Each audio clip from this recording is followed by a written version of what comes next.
typing today. Okay. Let's see here. So we'll give it about like 3 to 4 more minutes just to see who comes. And I'm going to go ahead and start streaming this Discord also. So we'll be fully covered today. Welcome, Rin. Nice to see you.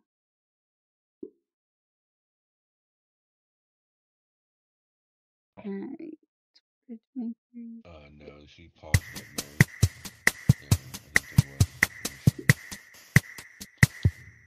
I didn't hear that.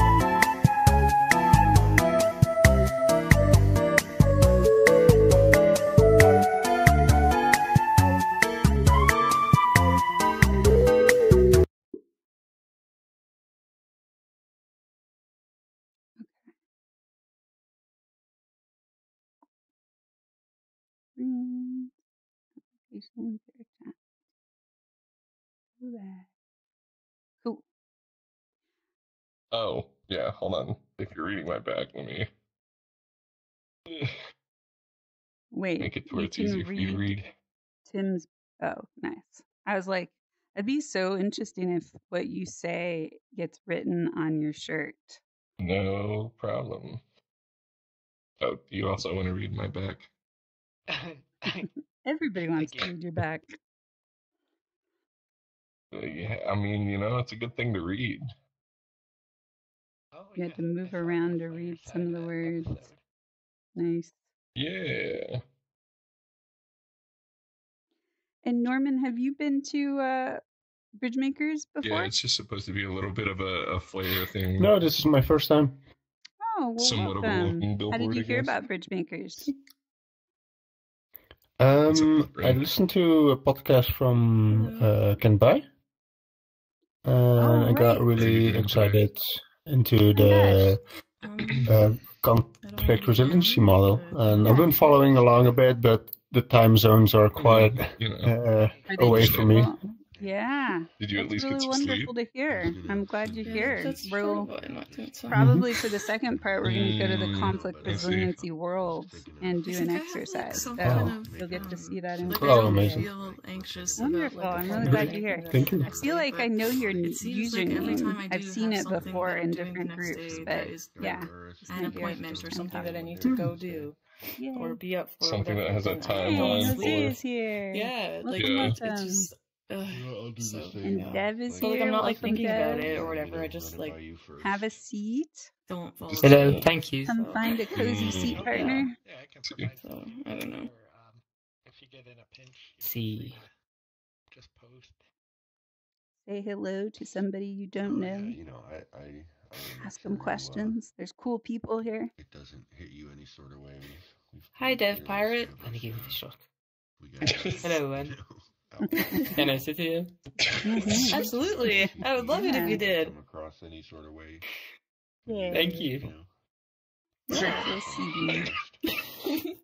Jose, you're tucked away so Appreciate that. far. Come, tried to, come grab a seat. I tried to Are motivate you another community watch that leader? show, but I had Oh, been yes. busy. I'm aiming to be a community Oh, yeah, leader. Mhm. Okay, cool. What kind of community do you want to run? VR-based community. Getting started.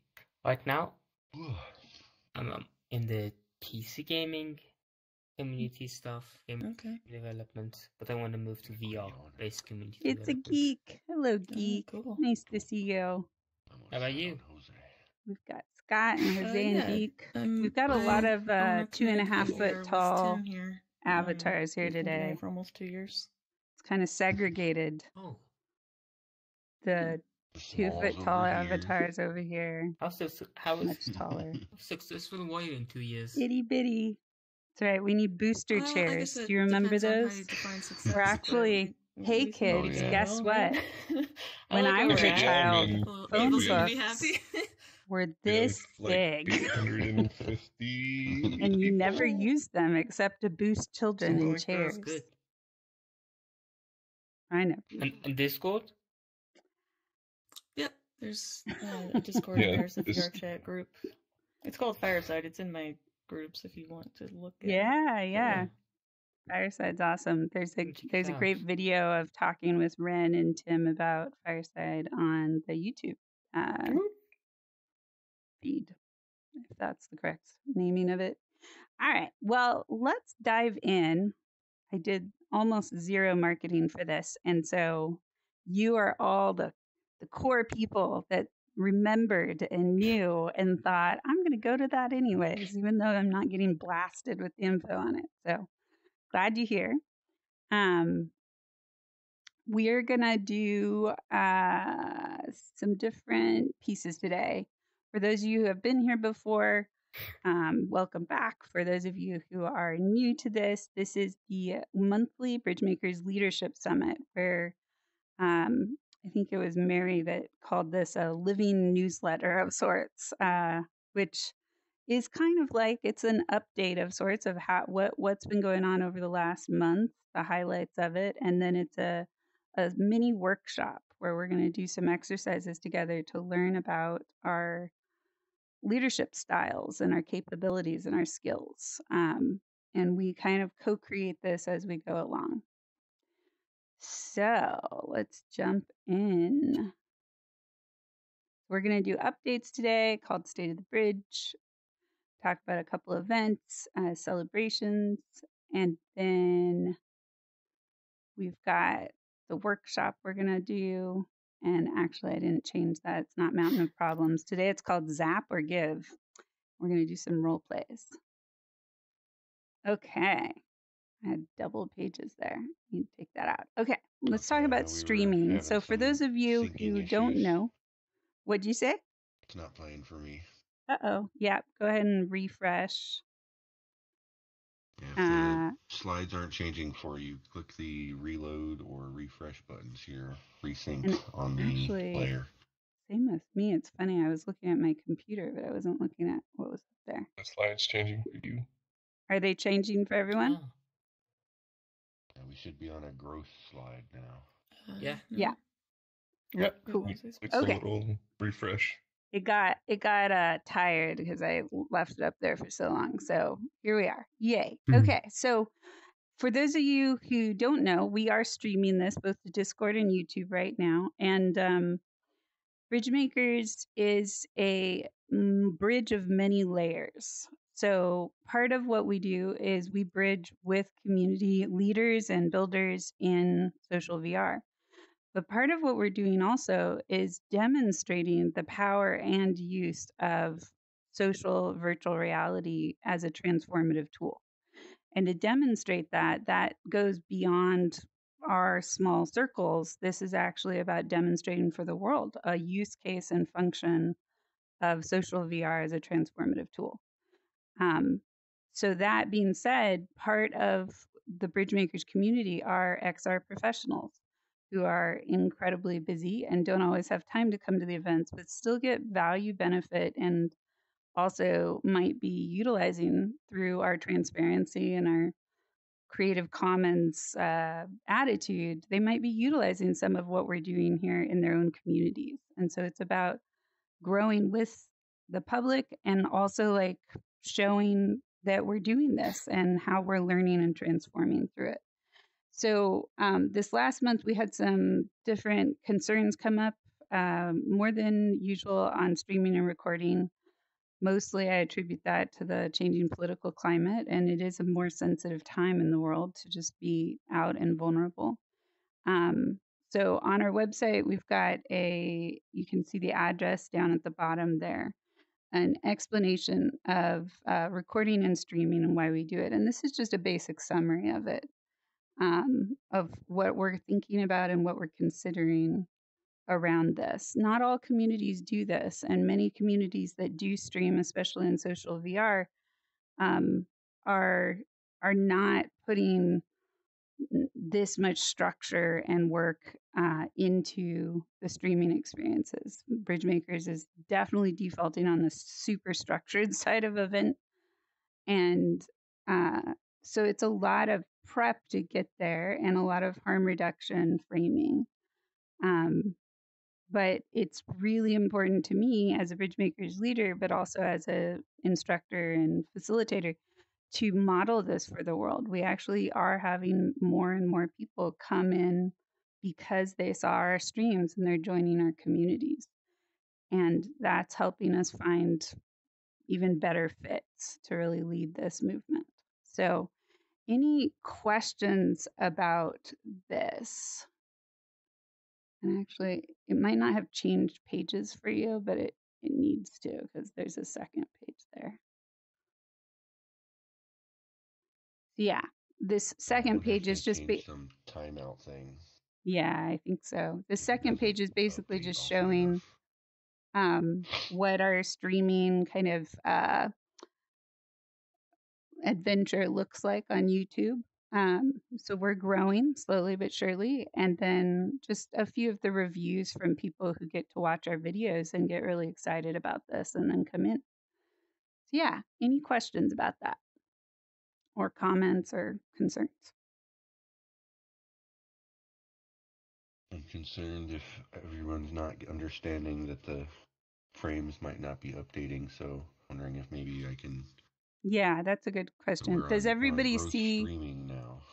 Yeah, does everybody see a second page here where now it shows like the dot model over on the right hand side as a picture? Yeah, the right is the only thing that changed. Yeah. Okay. Yeah, awesome. Okay. Yeah, this this technology has difficulties sometimes, so thank you for your patience with it. All right, so I'm not hearing any questions. If you do have any questions or concerns, please reach out in between. You know, this is an ongoing dialogue. Oh, you don't see any dot model? So go ahead and refresh the page, and you should be able to see a picture of, this is a live stream we did, I think last week, where we were doing street epistemology, and then we talked about the dot model afterwards. But those kinds of images can be really good for people who don't understand VR or even conflict resiliency, but they get to see people get really playful with it and just talk it through. Okay. So now we're just going to briefly mention some transitions happening. So welcome to Cake. I don't know if Cake made it today. Cake had to step away for a little bit, but Cake is moved on to a transition slide. I had to hit reload myself again. Again? Oh, it's getting worse this month. Yikes. Okay. We would love anybody who knows how to program technology to find a better solution in this world and actually help us build a world. That's a side note and a shout out to that. Okay. So yeah, does everybody see the transition slide up there? Yep. Okay, awesome. Yep. So yeah, we have Cake as a helper 1. So welcome, Cake. I don't think you're here today, but yay. And Cake is helping with kind of defense against the dark arts. They are going to be putting together some information on how to recognize scams when they're coming in and what to do about that. So we're going to see how that goes. And potentially getting involved in some avatar design. We're not sure. So walkabouts. Does everybody know what a walkabout is here? I do not. Okay. Anybody who does know what a walkabout want to give a definition? Sure. Okay. Carl. All right. So, hello. The walkabouts are the way the helper system works with BridgeMakers is that there is like a 3-month helper 1 as Kate came into trial period, and then after that you get some time to evaluate the time you did spend, see if you just enjoy being part of the community, or if and potentially after a period of time you can come back later as a helper 2. So that allows you some time to reevaluate your time with the server, kind of give those folks who want to come in and do a whole lot time to do what they want and burn out without maybe having that feeling of guilt of exactly leaving right away. Yeah. So I know I personally was a little confused and resistant to it at first, but it makes a lot of sense the more I've to understand the idea. So. Thank you. Yeah, so far, and we have very small samples. This is a very young community, but so far with the people who have gone on the walkabouts, they have overall been proving to be pretty beneficial to people. For example, somebody reported to me recently that they didn't just stop volunteering with BridgeMakers when their Helper One cycle stopped. They stopped volunteering in multiple locations at the same time. And they used our boundary to actually set a boundary in their life so they could focus for a month because they can't come back as a helper for at least a month. So they're like, okay, I have a month before I'm going to get sucked back into this. I'm going to focus on my projects for this month. And they've been having a lot of flow. So that's lovely. That's exactly what we want for Helper Ones is use the, hey, I found a village that I want to get involved with, but also I have to remember who I am. And so these kind of membership cycles where you're not a newbie anymore, you are a helper or a membee. Then the membership is just where you're focusing on being your human self and just kind of floating with BridgeMakers. So we've got 3 people on walkabouts, Nimsy, Geek, and Maka. Yay, thank you to all of you. And then Carl too, as you see, Carl's already jumping in here. Carl is our new helper too, which lots of confetti for that. And Carl, do you want to describe a little bit about what you're going to be doing with us? Yeah, sure. I was hoping you would. Just because it's a little. Well, no, I just hadn't really thought too much to put it into a sentence, but I think the overall goal is to kind of help with the growth and like retention, stickiness of events, getting folks to kind of see it as habitual. So promoting some events that already exist and creating some new events that kind of go along the lines of the ones that I've seen that get the most engagement here at BridgeMakers. So some more kind of things where we're engaging with content in a deeper way, to broadly speak on it. Yeah, really well put. Thank you. Yeah, so basically we've got a bit of a producer, event marketer person who's going to be really trying to creative problem solve with us on how do we help amplify these events in a way that provides nutrients to the people who want it. You know, we've got a lot of really brilliant events, but the visibility on these we're still struggling with that. Okay. So one way you can participate in all of this updates and news and cool details is emojis. So I forgot to say that at the beginning, but feel free to totally use your emojis to have responses to what we're talking about. There we go. Nice. Okay, so let's keep going here. Did I go too far? Yes, I did. Okay. So once again, I think yeah, sorry, we all get to do this until we get a new world that works. Refresh. Okay, does everybody see a video up, queued up? Yes. All right. It's a good test. Yes. For yeah, that's right. If you don't run and refresh, we know you're not really here. Okay. Yay. So we're celebrating Geek today, and this is the 1-minute short on Geek's adventures. And turn your world volume up if you haven't, so you can hear it. Oh, I'm actually still not hearing it.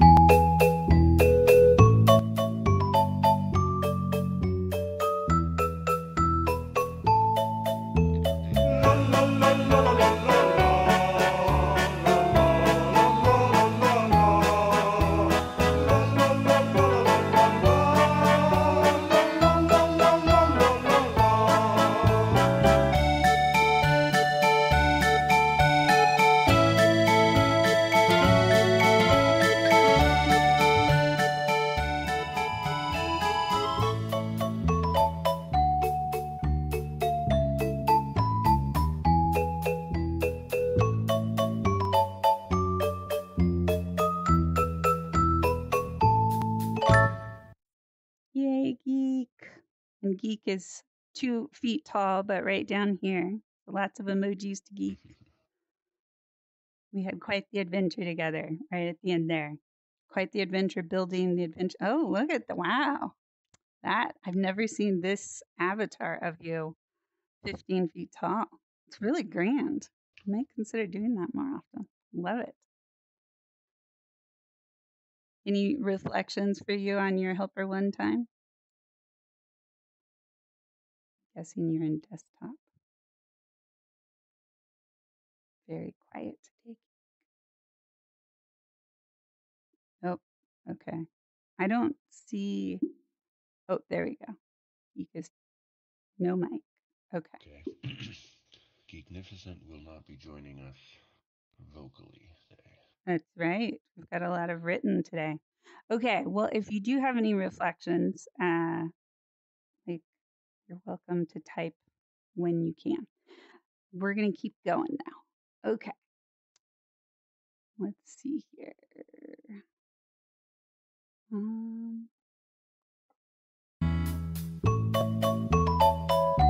we doing it again? No, not doing it again. You should currently see Heya attempting to get the video off the screen. If it's not playing, rethink again. Carl is our what is the announcer? Say currently there are issues with this PowerPoint. Okay. How do you see the chat The chat? What if chat? you're in VR? So Or if somebody's writing? scroll down to where it shows chat box. You want to set that chat box visibility to everyone. That way, somebody who isn't your friend, you will see text boxes over their head if they're typing in game and not using a mic. Yeah, you were trying to see what Right, he was I'll try typing. that. Okay, yes. So this is just a plug for the events we're doing. The new ones that you maybe haven't seen before is just an update. Wednesday we have our Norman, can you see Mary's text above his head? If you can't, No. then yeah, you can. Okay, great. No, I can't. Oh, you can't? Oh, Okay. so Well, I'll That take a function moment is and about okay, yeah. 3/4 of the way down the menu there, chat box, and you can change it to everyone. You can find it in settings, in your menu, and then chat box. Yeah.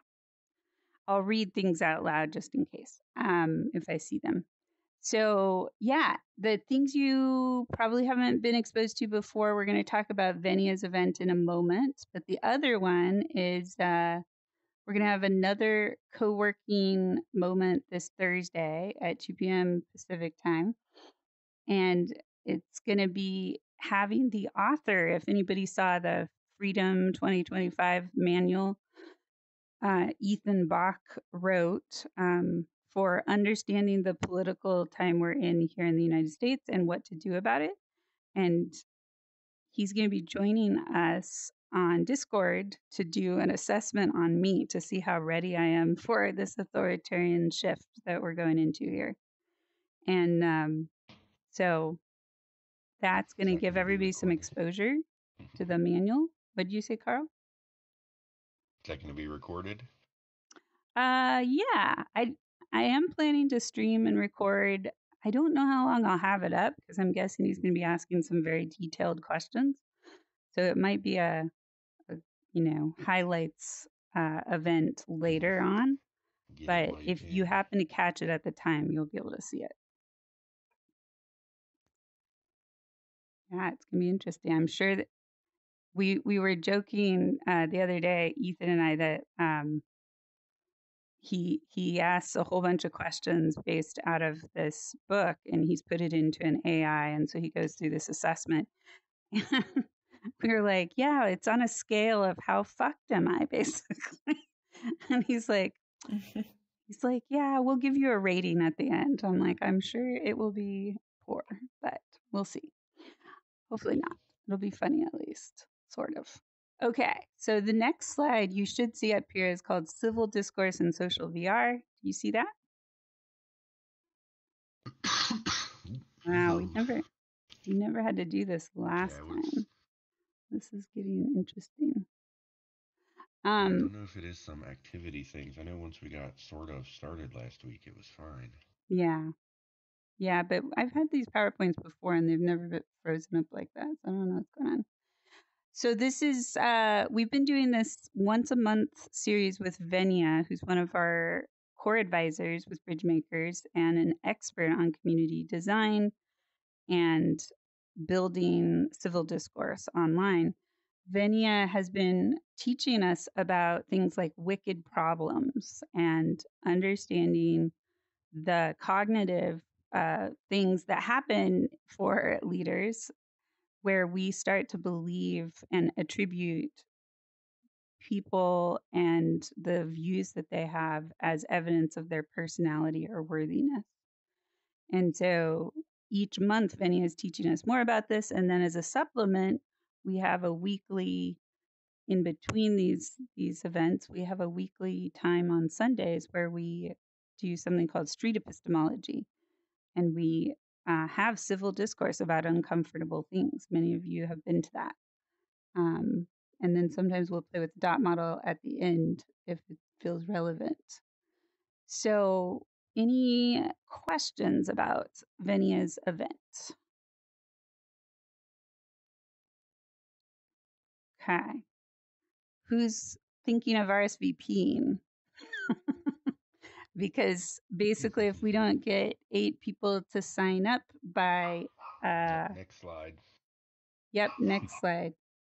If we don't get 8 people to sign up by the Tuesday, then we're going to need to cancel it. And right now, I think we have 4, but yeah, we're going to need 8 people out of respect for Venia. These are really valuable courses. And at the very end, for those of you who have at least been to one, you have the option to be certified, actually, as a civil discourse facilitator. Okay. So show of emojis, who's interested in coming on Wednesday? It's rough for me because it's a work day always. Yeah, I feel ya. I'm interested, but the time zone difference, I have to double check on that. Yeah, that's tough. Okay. Well, definitely check it out on our Discord. And tell a friend even if you're not going to be able to come, tell a friend about it. Okay. So next slide is something some of you have seen before, and then we're going to get to our workshop here. Oh, yay. It actually refreshed for me without me clicking it. So as you might have heard, we do have something called Helper Ones. It's a 3-month cycle. It's 2 to 5 hours per week. And what it really means is you get exposure directly to core leadership and sometimes even advisors if you're working on a special project. This is a way for us to get to know each other, and it is the springboard for things like additional roles with BridgeMakers, potential partnerships, even maybe becoming a facilitator in training. But it starts with being of service and getting to know some of the other helpers and just being a really active community member for just 3 months. And then there's also this requirement of attending at least one event per week. Yeah. Let's see here. Any other thoughts or questions on what it means to be a helper one? Or what are the barriers you see as far as getting involved? Curious.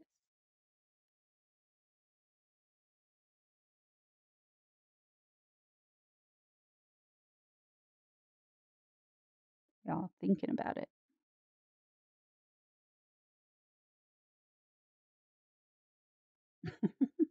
Okay. It's a quiet crowd today. What is happening for everybody? I'm curious. I feel like I'm trying to discern where's everyone at here today. And so this one, it's the one thing I just want to hear what other people say myself, so can't help you. Yeah, bringing something new to the table. What does that mean, Geek? that you're bringing something new, or that's what a helper one does? Yeah, that's how I took it.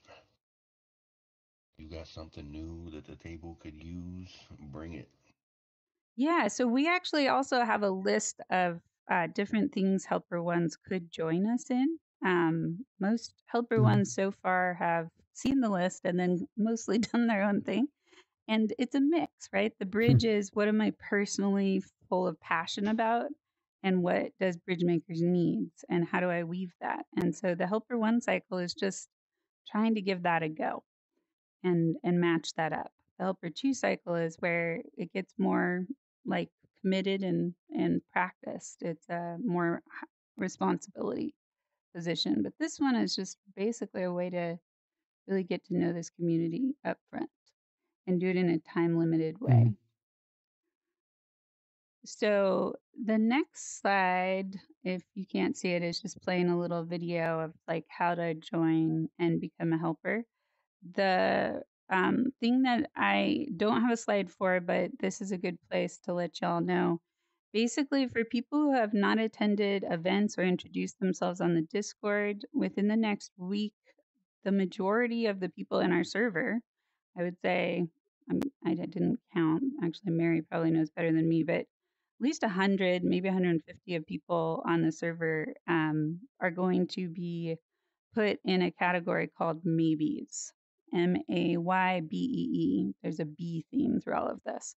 And the maybes are going to actually lose access to most of the Discord until they start a helper ticket and actually like engage with us and make sure that they're wanting to be involved with BridgeMakers and what their interest is.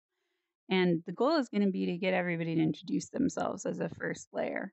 And so anybody who's in the maybe category, there's a possibility that there's an expiration date with that and they might be invited to rejoin the server when they're more ready to engage. But the name is Bridge Makers, not Bridge Watchers. And so we're having to get a little more funnel driven and partly inspired by Fireside and this kind of gateway that Fireside does for their community, and really appreciating the ritual of that as leadership to say something more direct and personal and let people decide if they do want to be involved with BridgeMakers, but actually give some evidence of what that's about. Yeah, Ren. Yeah, there was also something that you mentioned at the start with recognizing like bot accounts or scam accounts and stuff. Mm-hmm. Yeah. The gateway thing that we have set up, because we use one bot, but everything's like done manually, like after the initial button press, I guess. And that helps us a lot with scam and bot accounts. Yeah. Because we have to have a conversation with them, right? Right. And so if they don't have that, then we can kind of put two and two together. There's like one, there's one little way that some accounts are still taking advantage, though. Like because in the same way that you're gonna set yours up with the maybes, all those maybes can see other maybes. And so they can message or like access those accounts to message. Yeah. But like, so sometimes we'll get people saying like, hey, can you like block this account? I think it's a scam. And so, but they haven't they won't get in the server at least, like they won't get access and all that. So it minimizes the amount of people they have access to, but that maybe pool is kind of like, hey, you're not in yet. So there is vulnerability to that. Like you want to get in. So answer questions and get in. Yeah. Yeah, we're definitely having to roll with the Discord kind of structure and their limitations. So thank you for that, Ren. And yeah, there's something about the ritual of questioning when we enter a community space that can feel really intimidating, but it's also a way to build that initial first step and buy-in. So we're going to be putting a question, about 6 questions up, that people can choose 2 of those 6 questions to answer for us. And those answers will lend for their introduction, which we will ask them to do before they come in as a newbie. So yeah, there's going to be some shifts coming up, but we definitely, self-respect is where respect starts, right? If I don't respect myself and those who are actually participating with BridgeMakers don't feel respected in their contribution, then and protected to some degree, then that can lead to a sense of dilution and loss of community. So this video is just a little kind of GIF that shows how to get connected to Discord and become a helper. Okay, so now on to the fun stuff. Zap versus give. So in 17 years of higher education, those two words, zap and give, are one of the most valuable pieces I ever got from a professor, where I was struggling with a class that I was in and just how Hunger Games the class seemed to be to me. And I was just having a lot of trouble trying to track what was going on and not get too spun by it, because there was a lot of antagonism happening in this class. And so this professor outside of it mentored me and suggested that I watch what was happening in this class as a continual dance of zaps and gives. Zap is where we tighten up and we want to pull back and we want to increase distance. And gives are a release. They are a softening. They are that bridging experience where, we just feel that synchronicity in what we say and how we hear each other, and we lean in. And so this wheel, I think it's called the Ultimate Communication Wheel. I posted it on the Discord this last week. But what we're going to do here, which is, I guess the text is a little fuzzy, so we'll see how well this works. Is, as you can see on this wheel, like look up at deny choice and own choice, right? So these are the counter opposites to each other. Am I going to be in my own power and own my actions, or am I going to deny that and be pushing the energy and attention away from what is happening? What are other observations looking at this wheel? What do you notice? These are skills for... The text is small. Yeah, it's hard to read the text. Yeah, I wondered how it was going to look on the screen. Not bad once I get up here. Yeah, I also did a different version so that we could see it more clearly, just in case. So if you refresh this screen, if you don't, on the second one, this is how they match: demand versus request, evaluate versus connecting. Does everybody see the second slide? Yeah. Yes, I was just about to say, though, your microphone has, Did it the do quality the has thing dropped all of a sudden. again? Sounding in a little. Okay. Oh. How about now? Is it better, or do I need to rejoin? Stayed the same, but I Take did a hear quick you water. I'll be right back. switch over briefly. Heard myself. Yeah, I switched some audio off for a second to see if it worked, but it didn't. Yeah, it's like there's like interference or something. You're kind of breaking up like a bad signal. Huh. Well, I will rejoin, but my guess is we're going to lose this and I'll have to re-enter it. That's fascinating. For a small enough group, we might, I don't know. But yeah, it sounds like I need to rejoin, so we'll start with that. All right.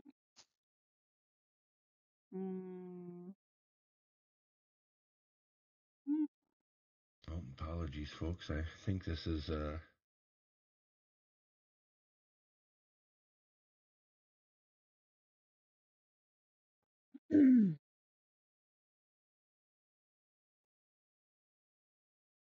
nice timing, Mary. Hey, did it stay up? Cool. He's still there. Didn't. Yeah. Usually, if I have to exit the world, then it goes away. But I guess that was fast enough. It didn't. Cool. Your mic quality did not change. Oh, my Like, audio. It's you're still a still bit difficult audible. to hear you. It's just crunchy.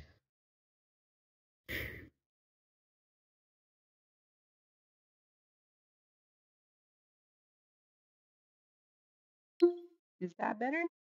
Or is it still weird? Still Testing, the testing. same. Oh, man. We're having all kinds of tech issues today. Ah. Mm. Well, I can try one other thing, which is just to restart my headset. See if that helps. Yeah, In the that might work, 'cause meantime, it does sound like the mic itself is kind of the yeah, failure point here. I will restart. But in the meantime, let's pair up. So let's see, Tim and Scott, Ren and Dev, Mary and Norman and Jose. And go ahead and pick one side and then the other that you want to tell a story about and make up a story that's either about you or about a fictional character, demonstrating both sides of leadership. Oh, your mic It's literally back. just came back Yeah. mid-sentence. Do you mind Fucking explaining A. that again, Heyu? You're really quiet Yes. for a sec there. And now it's back and it just fixed itself. Yeah, I you're swear. good. Yep. I have repairing technology. Magic I did not technology. touch anything. Yeah. That's hilarious. Okay, well, then I guess that will, I don't have to go away. I was going to restart everything. But what I was saying is let's pair up. We're going to do an exercise. And imagine this is a little bit of an improv, but what you're doing is you're going to tell a story. So humans, we learn by telling stories. You're going to tell a story about one side and then the other side. So you're going to pick one of these and go, oh, yeah, I know what that looks like. I've seen that before, probably in myself. And then you're going to tell a story about that, one side or the other. And then the second part of this is you're going to tell the other side of the very same story of like what it looked like when it shifted. So I can give you an example. And those of you who want to do the avatar layer, for those of you who are interested, you can also pick an avatar in your library to wow. get into character. So as you can see, I'm an avatar with, I'm a Spider-Man I don't avatar. see you at all. Yeah, I I'm can't see you That's at invisible. all. all It's by so dark. design. A very dark Very, very Spider-Man. dark. Black Avatar. Yes. Also, And it's intentional. Silhouette Spider-Man. exactly. And so I wore this avatar on a community builder hop the other night. I found this avatar during that as a representation of strength as a leader that sometimes I get really tired being the hero archetype, the one who's flying around, connecting things and fixing things. And on this page, that can be seen as the fixer. So you can see that on the 5th line. Fix, sympathize, console, commiserate, intellectualize, investigate, educate, problem solve, correct it, give advice, focus on self, tell a story, one up. So I often feel like the visible Spider-Man, that respect. Like, there's just always this interaction going on. And sometimes that gets tiring. And so what this did is it helped me remember how to go back into empathy. So I'm going to change avatars so you can see the rewire version of this. Still very dark, but now I am the universe. And I can let myself kind of zoom out and feel that connection to what's happening from many different directions and find a sense of stasis there and be more invisible. Kind of like that Spider-Man, but on the inside, I can feel like the universe, the stars. And what that will mean is that I will practice acceptance more than this just knee jerk reaction to make it better. Like today, I didn't feel very prepared for this event. And I imagined just becoming the universe and feeling the insignificance of it in the greatest scheme of things. And then just focusing on looking forward to seeing each of you here, feeling like the stars were going to come. And each of you are those stars. And so you get to shine towards me too. So that's an example of how I tell the story from one side to the other. Does anybody have any questions on this exercise? Do you also have to speak so poetic? Oh, Dev. I would say pretend you're reading a book to a 5-year-old. The younger, the more silly, the more playful that you get it and weave these words into it, the more you're getting coded on your consciousness. In other social apps, I've had the ability to write more fluidly in the air and even bring in objects that represent things like this. It's a lot harder to do that in here, but someday my hope is this will be a workshop space and all of these words will be things that you can pull out and select and kind of write your story in the air. Maybe they'll have metaphors attached to them. But right now we get to just try to use our avatars and project a story on them so we can remember that we're practicing a shift. So after we do this part, we're going to do these paired talks about this. We're going to go to the dot model world and see if we can recognize the dualities we're seeing here in the dot model at all. I made this a sticker for those of you who want it. Okay. Any questions about this? You all have a sense of what avatar you're going to switch into if you have thought about it at all? I don't have any other avatars. Really? Unless it's like other staff edits, yeah. Interesting. Well, you can Yeah, tell it same off of here. that Yeah. avatar. Yeah, we'll work Hello. it off of that one.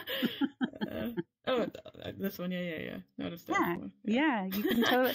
And I mean, you could even you could look at your tattoos and say, this tattoo represents this and this and this, and give it that meaning, make it up. And what it does is it allows you to kind of start to encode memory palace style what you're working on, how you want to shift. Does that make sense? Anybody else? Any questions or thoughts? Looks like we got Lau snuck in the room here, so glad you're here, Lau. So now we have even numbers. I'm going to redo those pairs. And I'm going to have us stay in we're here. selecting like a single line. Yeah, so you're just selecting one of these boxes and then looking at the counter side to it. And you're going to work on telling a story from both directions. So once upon a time, when I was a leader and I tried to fix everything, I got really burned out and turned into Invisible Spider-Man. But then I realized that I can be more accepting and empathic and like the universe. And I transformed into that.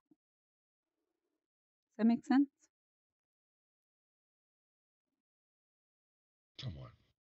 Somewhat.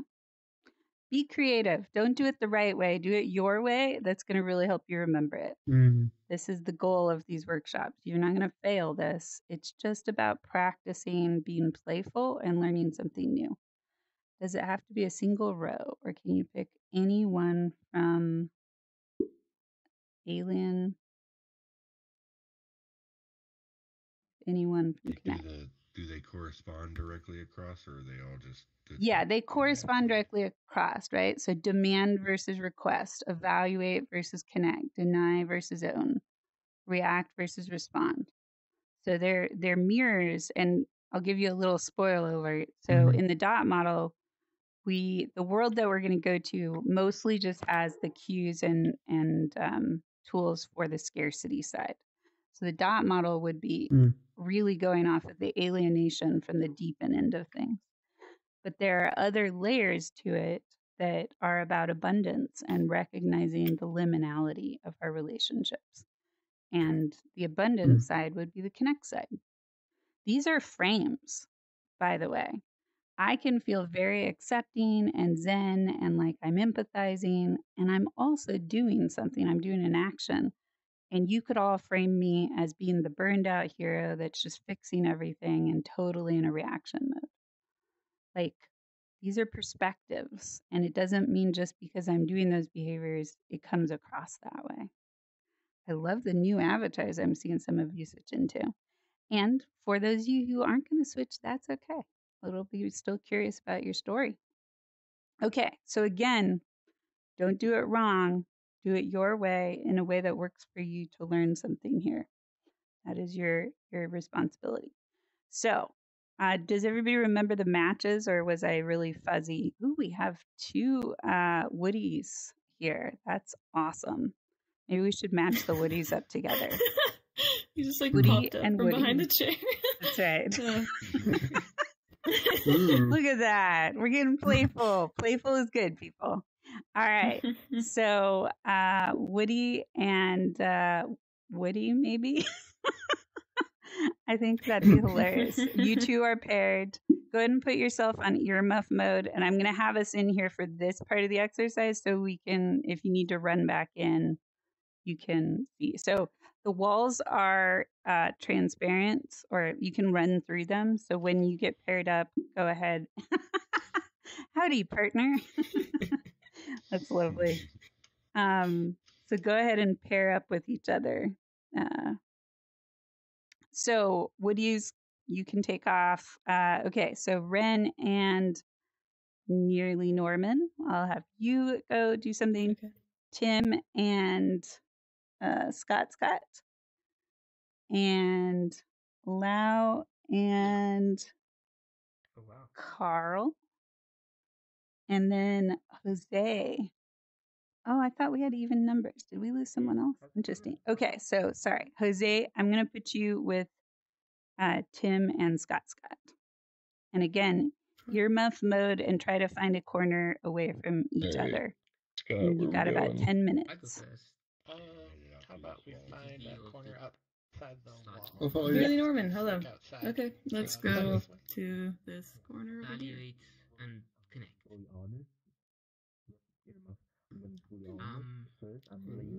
Hold on, let me Video just- skill. Do you already have a story in mind Video skill or assessment something? and philosophy. Yeah.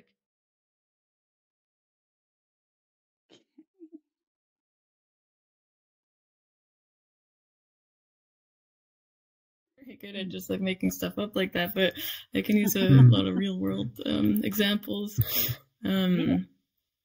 There's a recent, well, it was like a month ago, conversation that I had with a friend, and she was inferring, I guess, that I had made judgments about her symptoms and stuff, and I did, kind of, but she was feeling like that was really invasive and that I shouldn't have done that without her present, and which is totally fair, but like I was interpreting what she was saying as like assuming malice, and like I wasn't trying to gossip, I wasn't trying to like that, it was just oh hey, this pattern lines up and maybe we can support her better, knowing this, and kind of like that. But like by trying to make that clear, she was just feeling more and more unheard, and I was making it a lot worse.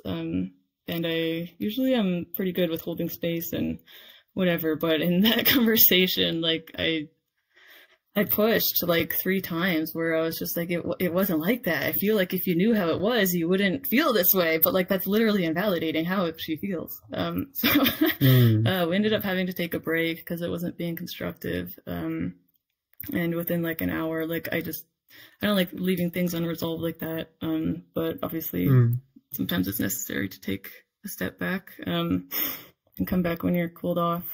So yeah, we did, and it's kind of interesting just like seeing it laid out like this, like the way that people can respond to things, and then seeing like kind of the other side of the coin, because that's exactly what happened. Like I was able to see that I was being defensive and I was being, just not listening, not empathizing. And so by doing that and just saying like, hey, yeah, I get where you're coming from, and you're right, I shouldn't have talked about your stuff without you present. So yeah, it ended up being really good, and like, we're all better now, but like for a second there, it was tense, and that was like the first time me and her had ever really gotten into like it wasn't like super like friendship ruining necessarily, but it might have been, right? If there wasn't that repair, it might have like created like tension forever. But yeah, fortunately she was receptive and all that, and yeah, we're fine now. But yeah, so I kind of just did both sides there. I'm sorry. I didn't really no, that's lovely. How do you tie this into the from one avatar side you're to the wearing? other. This is just the only other one that I have. I was just gonna go to the other one after. Oh, nice. Okay, But I good. got lost in Lovely. the sauce there. Yeah. So maybe this is the defensive version, and the other one is the more responsive.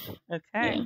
lovely. Well, keep going. I'm gonna Yeah. circle, and I'll be back. Not a great thing to be wearing to work. So Not really. definitely could have been a situation where I, you know, kind of just directly was like, you know, that you shouldn't wear that. That's wrong. You know, just directly kind of reading off the rules to them, you know, that idea of like intellectualizing it. A lot of folks don't care, you know, but I did end up like on the empathize side of it, you know. Just as a real loose thing, I had noticed they had like they them written in their notebook, so I had like asked if they prefer that, and I kind of, you know, connected it more towards a like, you know, in my mind, it's not as big a deal for me, but I know a lot of people see the world in a way of like safe people versus not safe people. And somebody who's, you know, using they pronouns, even if they like present masculine, can kind of be seen as an ally for a lot of people, but they might, you know, get mixed messages if they see that and then see your hat that's like, you know, kind of joking about suicide. So I don't know if you want to send that mixed message, and that seemed to come across, you know, better than my initial just like, ooh, that hat's probably against the rules.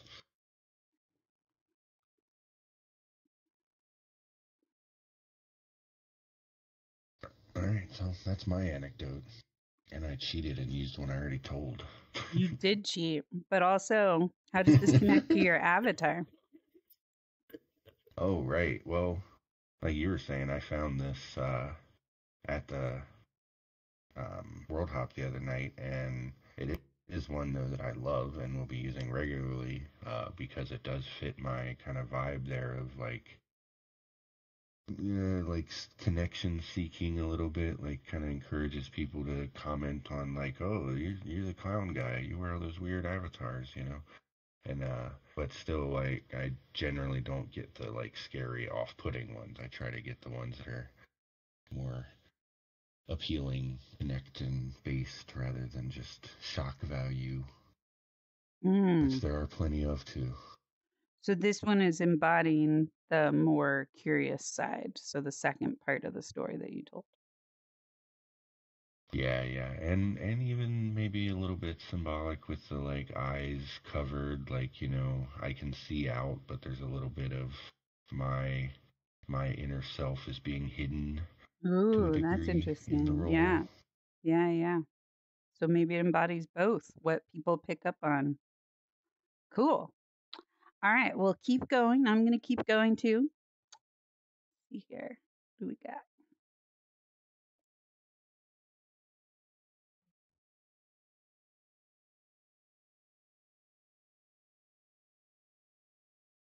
Emotion is also extremely important. Oh. Hello. Speak of the universal hey you. Are your ears burning? Well, obviously. Yeah. Little radar went off here. So who's telling what story? Maybe I was talking about the story of how he mediated between the relationship. I see. Okay. And did you connect your avatars into your stories? I think, yeah. Maybe you acted as a sheriff and joined the people together, like Woody. Okay. Closing the bond, but then later on we realized that bond wouldn't match. But the action was made to close the gap as much as possible. Nice. Look at that. You're getting ready for introducing each other. And did you connect your avatar into your story? I tried to do. I'm not sure how successful that was. Okay. Cool. Well, get ready because you're going to introduce each other. So you can finalize your stories. Oh my God, there's a hot tub over there. Wow. Only in VR would somebody have a Wow. producible hot tub. This is awesome. Okay, so keep working on yours. I'm going to go get in the hot tub. I'll be back. But Exactly. Yeah. You are all cool and kind of crazy. I like it.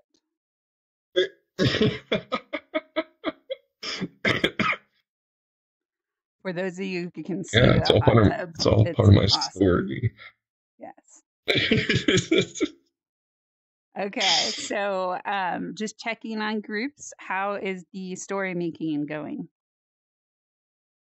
I am the only one that shared. Okay, so Tim's shared so far. Yep. yay. So now it's the bunny and the sloth's turn, who obviously don't like to get wet. Yeah. We're at the edge of the collider wall. Oh, you're Yeah. smushed up against it. You're like, I can't move. Yeah. Okay, well, I know Jose mentioned like a low level of confidence for the assignment of Mm. understanding. So maybe I'll go first, Yeah. and then we'll let Sure. you go after Jose. My confidence increased. Let's go. And then Jose Alright. does like a cannonball into the hot tub. I've got confidence. All right, so we're in the jungle, and there's two sloths, sloth A and sloth B. Sloth B wants a banana that's on the top of the tree, and then sloth A notices and says, "Oh, you're hungry. I'm gonna go get the banana." And the sloth got the banana and gave to sloth B, because sloth A was trying to fix sloth B's problem.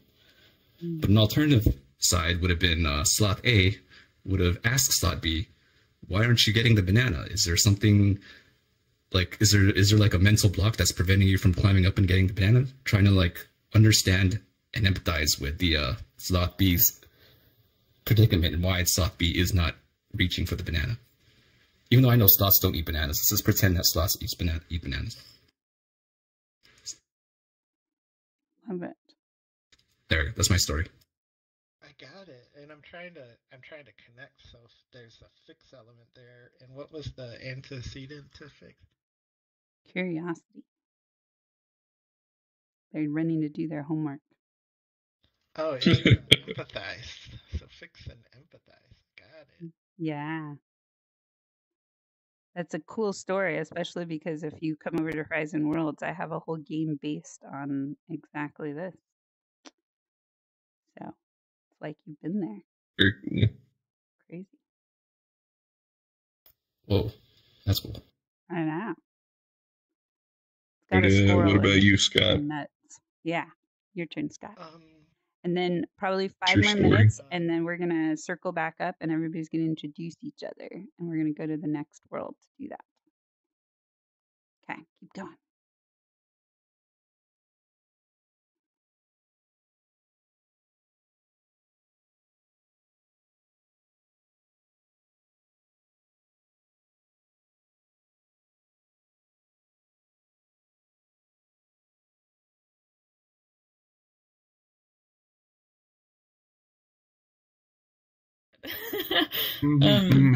Yeah, I get that. This would be helpful.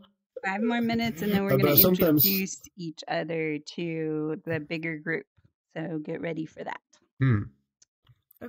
So for some flaw creating when you're gonna change, right? Yay! 5 more minutes, and then you both are going to introduce each other to the bigger group. So get ready for that. Cool. Want to say, oh, your thoughts on the matter. That's how it helped me to connect with people. I love how deep this is getting.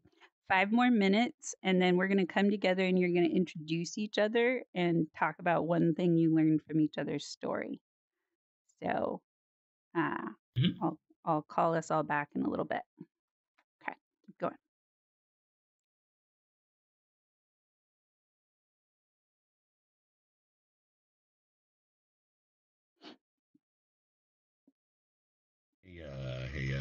Hey, Hey, Sure. yeah, hey, Quick yeah. question Yeah. for our intros. Are we is the intention to go off just the conversations we're having, or was that prompt to give us the chance to get a little more maybe background info on each other? It can be both. I mean, some people are already done, so they're starting to get to know each other, but it's just about acknowledging and Gotcha. appreciating that story shift and teaching each other about that. Okay. Yeah. Just wanted to make sure we weren't supposed to stay in that container. No, you can swim wherever is good for you to like learn about each other's leadership skills and styles. All right. I keep Cool. yeah, All right. keep going. Hey Lau. And Carl went back. There you go. Oh, you all done? I think I thought it was everybody was meeting up. I was just checking it out. Oh yeah, no. Am I give I a correct? 5-minute heads up. And then Yeah. Am I correct that we have to like present each other's stories to the group? exactly. Yeah, yeah. So you're just gonna basically share something you learned about this other person and what they were sharing. And then Okay. we're going to go to the dot model world to talk about that flip that we're sharing. I'm trying to figure out if we should stay here for that part or not, or we should go there and. So wait, can we? That's, not necessarily you too, hey, but I want to get this right. So Okay. I'll leave you to your Keep going. Yeah.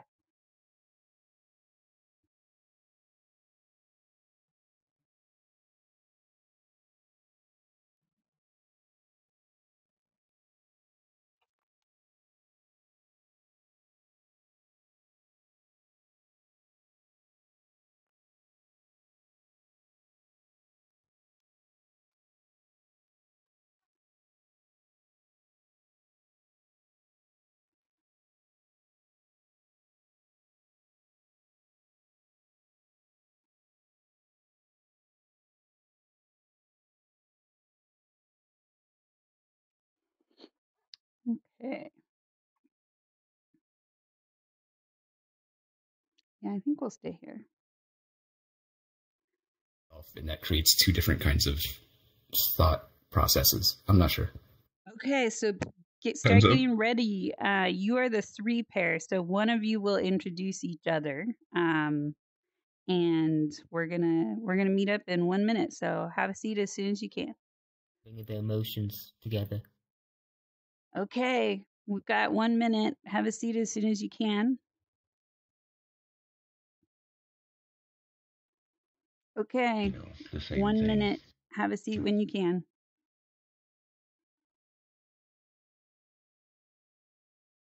Wait, so then.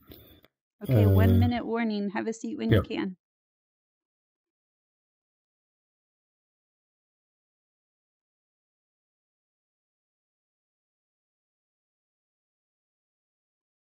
Turn earmuff mode off. Turn off. I'm still learning and still trying to learn. Coming back in. Oh, hello. What more? Well, Hello. Pulled out the I'm shark really picture. impressed to.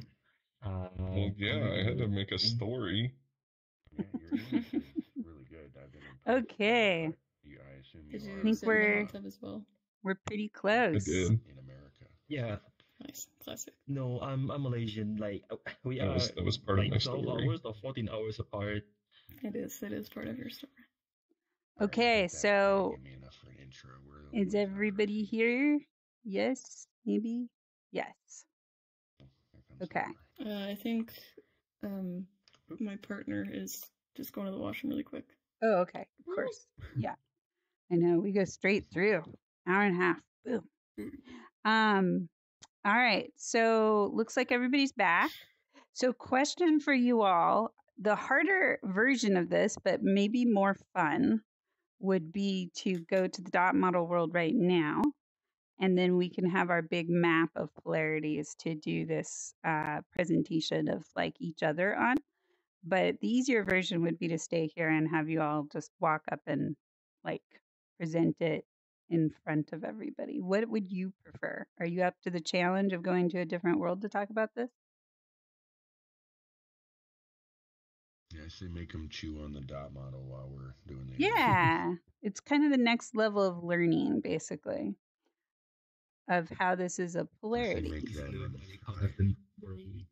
I myself still haven't wrapped my head around it, so. I heard Lau say something. What did you say, Lau? We are trying to squeeze the value out of the world, right? So Yeah. we can do it. You can do it. This is about learning for yourself and being playful. Let's hop in. Oh, and they said their partner went to the washroom, so maybe we'll try and give Oh, them this okay. full minute here. Yeah. Oh, Tim's they're back. coming. Welcome, Tim. Yay.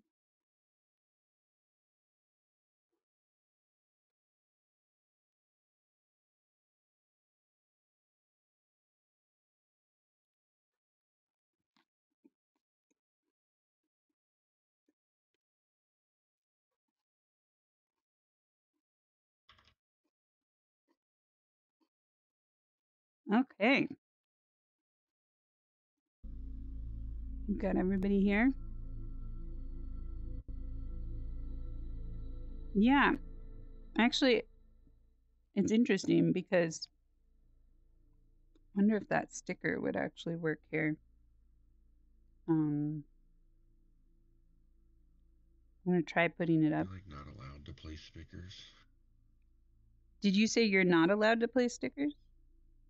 Nope, I was misremembering. Customize. All right.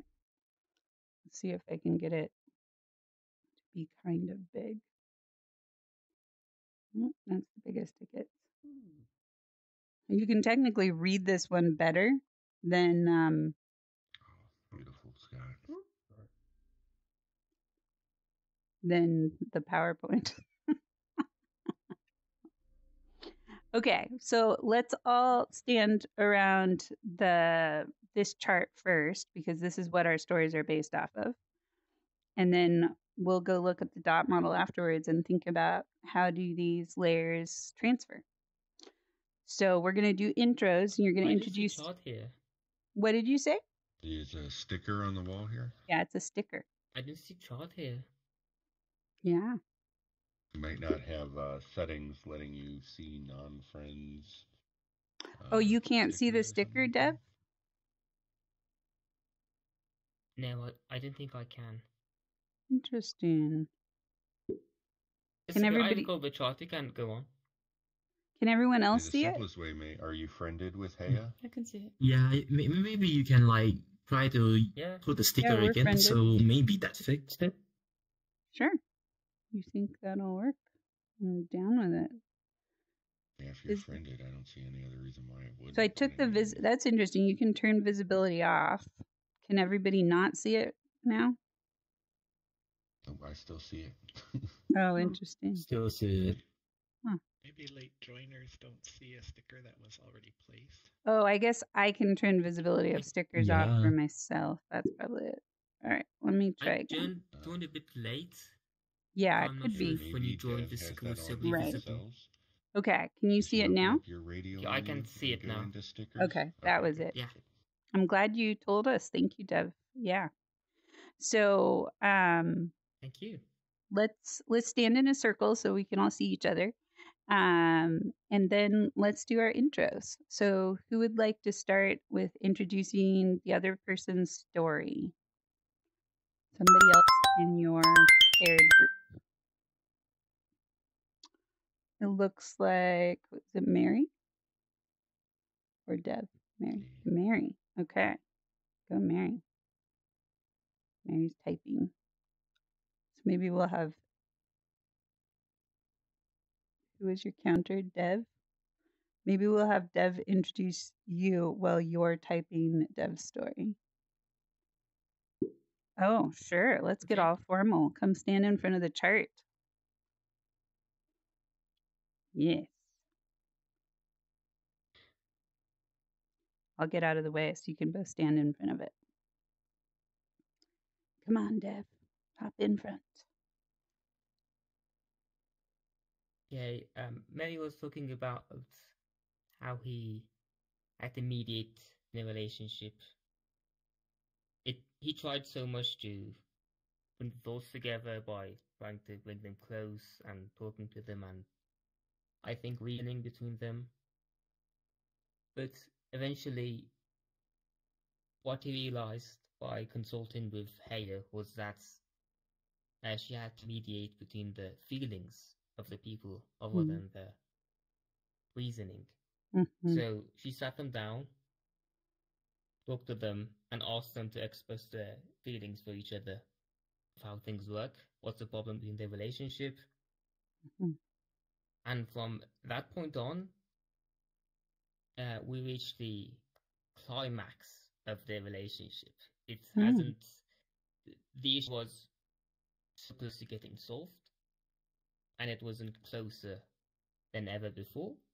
Correct me any part where I'm wrong, Mary. But eventually, the relationship didn't work out.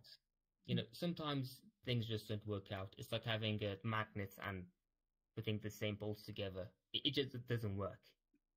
But the attempt was made to bring them closer together via making their feelings touch each other.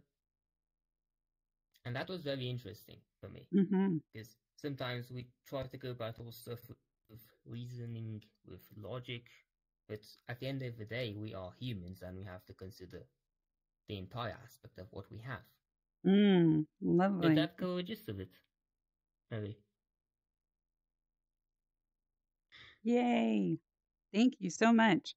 Bonus points if, Dev, you can pick which one or remember which one was Mary going with and what was the counter over here.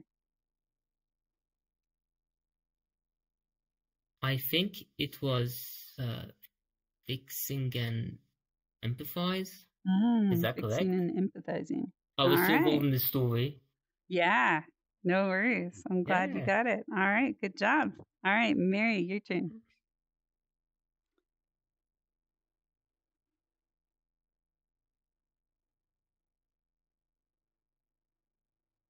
I have control of shift. Sorry for that. That's okay.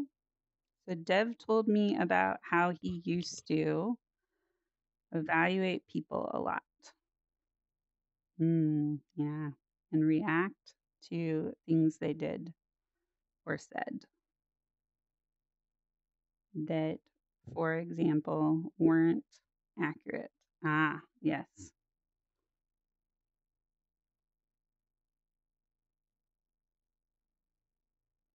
But at some point,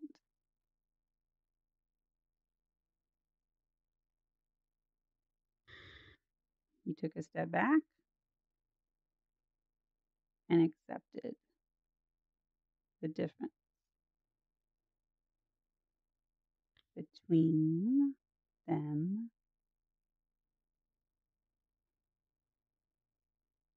and tried to connect with what they thought or wanted. Wow, sounds like some really similar stories here.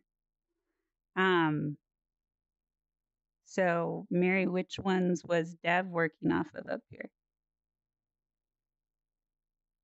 You expressed it better than I could.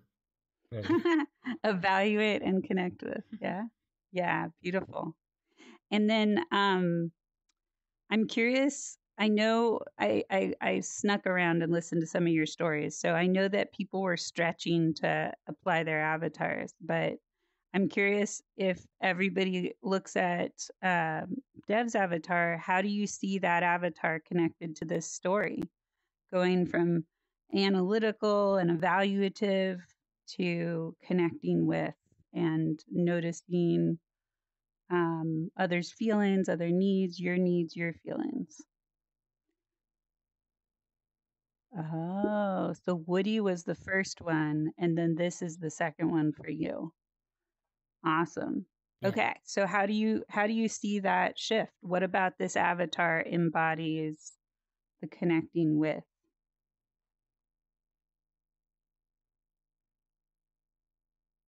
I've seen the anime. The character itself is pretty smart. I know that anime, so it's quite accurate. Okay. So there's definitely the intellectual, which can come across as evaluative. But an example I would say is that this avatar has a tie on, which is often a sign of conforming to a system, right? This is the etiquette. But this tie is loose. And it's like at the end of a day, maybe how you might look if you were going to just sit down with friends, but still be in that place of, I had a formal day. So that avatar embodies a more softened, curious place to me. That makes sense? Yeah, nearly. If I think of Woody, definitely somewhere in the beginning of his story and journey, he was also quite controlling of his group and who acted or behaved in a certain way. Yeah. So maybe that's going from this more strict, controlling person to a more loose. Yeah, yeah.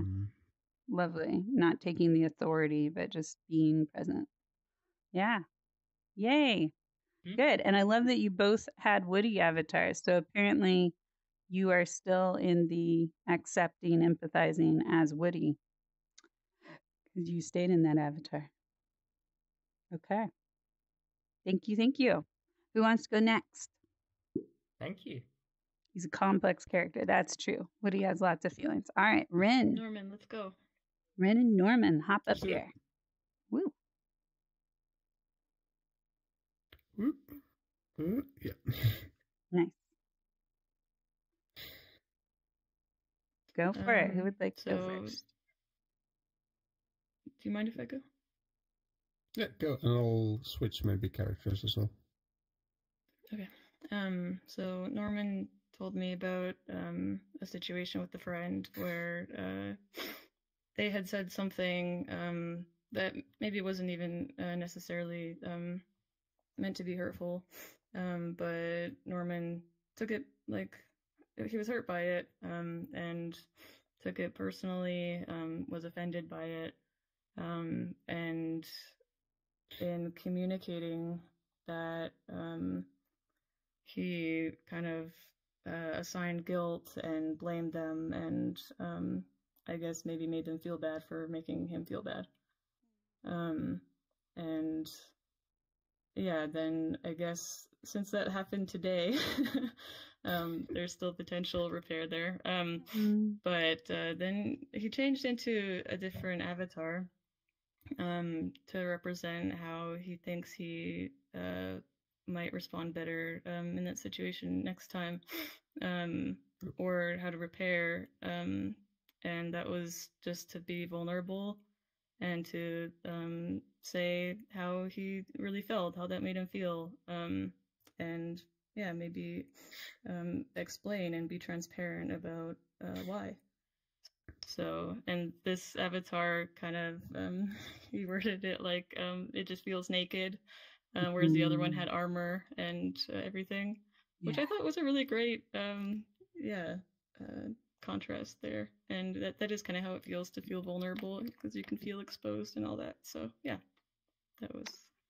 And there are so many moments in VR chat where you all know anime characters and memes and comic book characters that I do not know. But in this particular moment, I know this character. Does anybody else know who this character is? Finally, I have a moment where I actually I'm always in this culture and I'm like, oh my God, I don't speak meme people. I'm trying. So if I remember correctly, this character is a very wise old alien that is trying to die in a living interactive theater in VR chat called Gumball Dreams. And I've been through this experience, and it is really shockingly beautiful to have a one-on-one communion with this alien that you're trying to help transition to their next elevation. And they have gathered all this information from you in this interactive experience. And so this version whispered something in my ears that just made me totally break up into tears. And And so there's so much vulnerability, but also so much wisdom to this one of just saying, here's what I know. Here's what I see. Oh, Yeah. Lovely. thank you. Thank you. What a cool transition for avatars. Sometimes I think when we do these workshops, we should have a little like vote of like most interesting transition of sorts, but then they're all very interesting to me, so that's hard to do. Okay, well, Norman, why don't you introduce Ren? Tell us Ren's story. Okay. I'm also going to try and see on the map. I think so. Ren was maybe talking about a friend or somebody that they know, and they were maybe not trying to assign anything to them, but in doing so, they were how would you say it?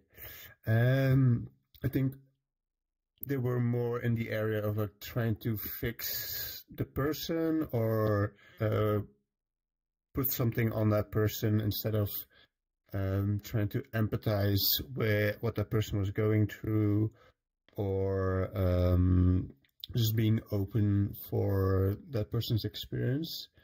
And they were not necessarily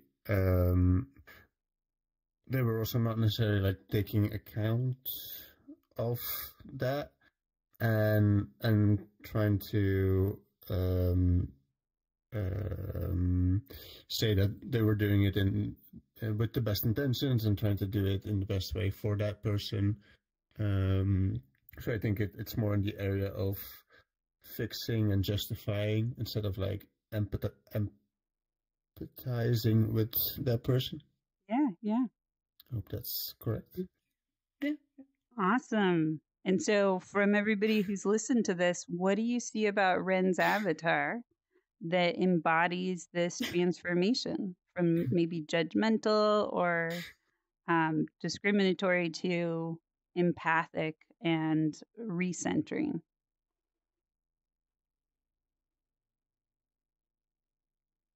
Mary's typing something. Who else?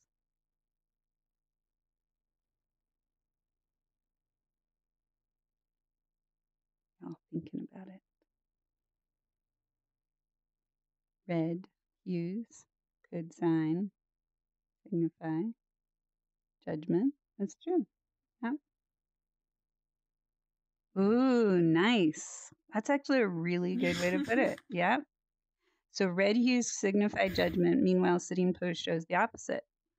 Yep. Exactly.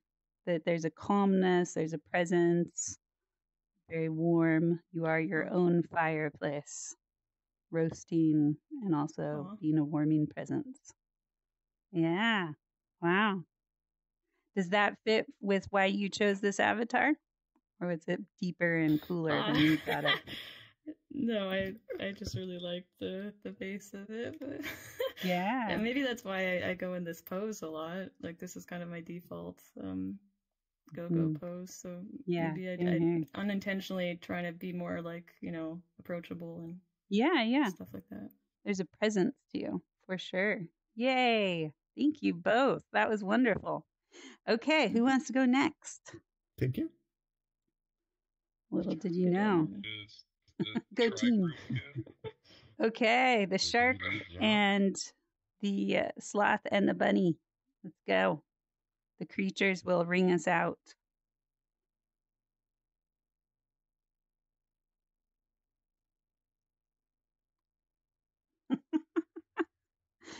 All right, who wants to go first? You're going to do a round robin of introducing yourselves.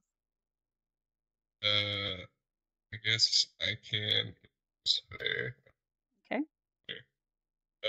So with his analogy, you had Sloth A and Sloth B, and Sloth A said, hey, I'd really like the banana at the top of the tree.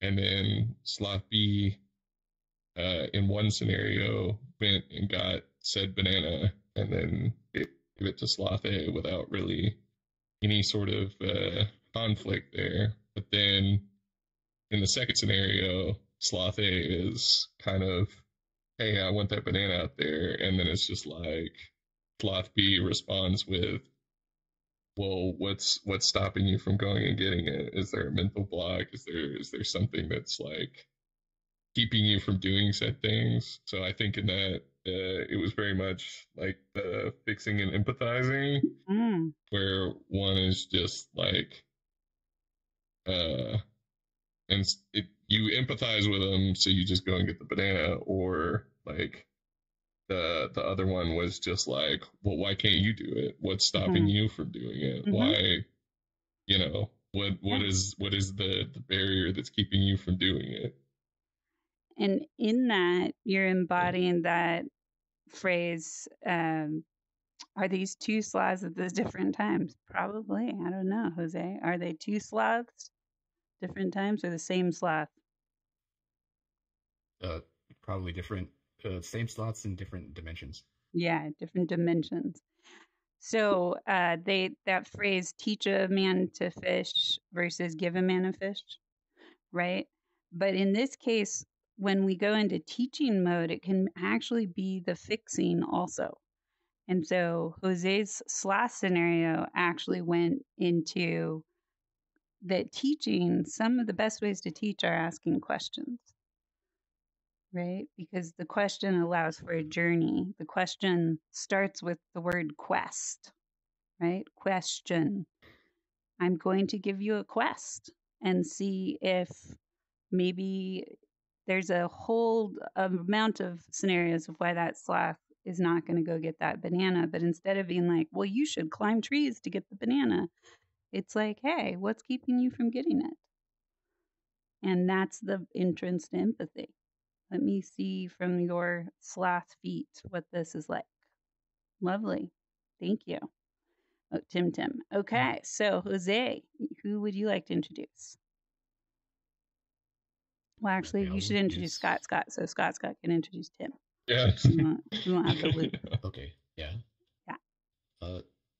So it's hard to retell other people's stories, so I'll give a shortened form. But Scott was telling a story about a young boy who, I guess in isolation, had a lot of negative feelings towards the world. But over time, as that boy met new people and joined groups, I guess the interactions had an effect on the boy's viewpoint in a positive way. Wow. Okay. And so, Jose, how does this fit on the wheel? That's evaluate and connect, because I think the evaluation was the self-judgment in isolation, and the connection was, I guess, a transformation when connecting with other people. That's an interesting mirror, right? That the evaluation could also be a type of numbing to my own needs and who I am. So I'm in this intellectual place, but I'm not really with my needs or your needs. Yeah, it's a really interesting way to put it.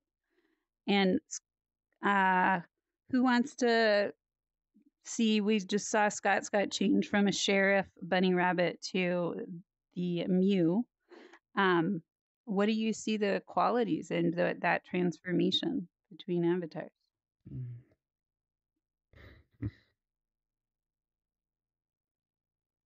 Well, I can't remember her name, but the rabbit is, a cop and a cab, but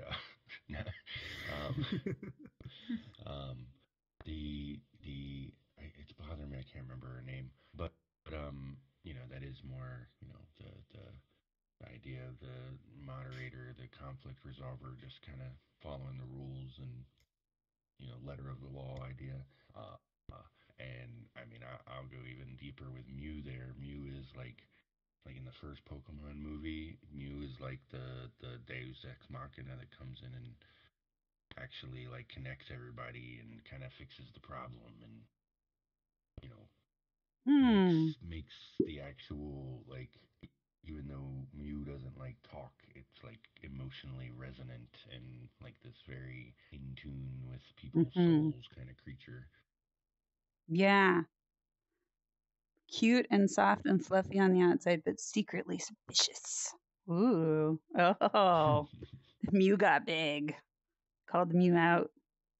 Yeah. No, so this is a really interesting piece, right? We've got a rodent theme, but also this idea of, wow, I'm not sure if you could hear that. There's a very loud car outside my window. But yeah, that Scott Scott is embodying that authoritarian of sorts that maybe is hiding a lack of self-awareness, self-knowledge. And then this Mew is more embodying that like connectedness and sensitivity. That fit for you, Scott?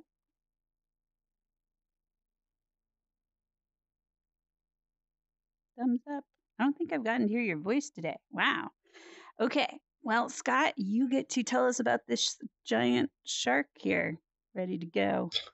For those of you who didn't see, the shark was in a hot tub for the duration of their story. Oh, yeah. That was lovely. Oh, yes. Now the shark is back in the hot tub. Yes, do tell us your hot tub story, Shark. Or actually, sorry, Scott, you tell us, yes. Oh, sure. Yeah, our shark Tim here had a story which I found it interesting in the way that I read the chart from like left to right, but Tim flipped the script and went from right to left, and I loved that part of the story. So what Tim was sharing was that in VR chat, it's a really rich place to meet people and have a lot of social engagement.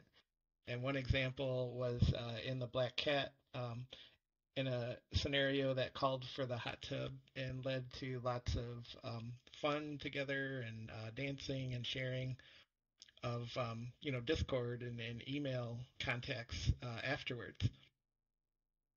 And then ultimately to find that the people who participated in the event that night, into that impromptu event, like had varying degrees of like commitment to becoming good friends.